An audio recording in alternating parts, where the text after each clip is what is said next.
Hey, this is my 3,000th post on Instagram. That's crazy.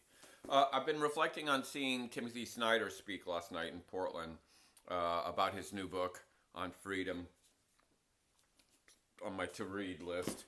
And I was reflecting on one particular thing that he talked about, which is the difference between being oriented towards the future and oriented towards the past, and being oriented towards the idea of multiple futures, that there are multiple pathways that we could take, and that's sort of the idea of freedom. He contrasted that with the Soviet Union's notion of there's one sort of future for communist society, or capitalist notion there's one sort of future of capitalism, that we have to imagine uh, many possible futures, but when we can't, we get hyper nostalgic. And this is a thing I've written a great deal about, that the Make America Great Again slogan that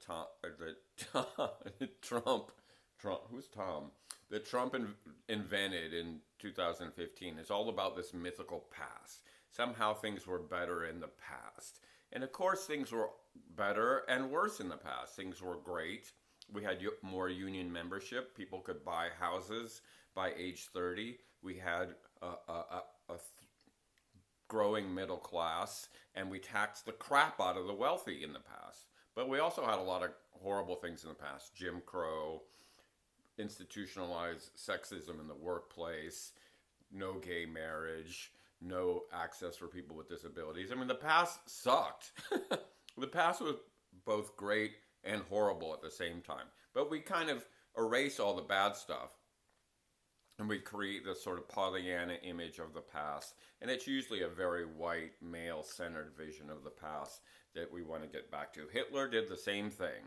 He mythologized the German past. The Second Reich was the Bismarck Empire. They wanted to get back to that. And so we get stuck in this past loop. Somehow the past was always better. The music was better.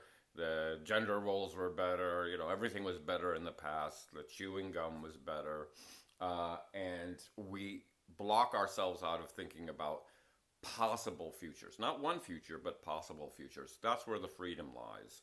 And it seemed like a really appropriate comment in this moment where we're so fixated on making America great again.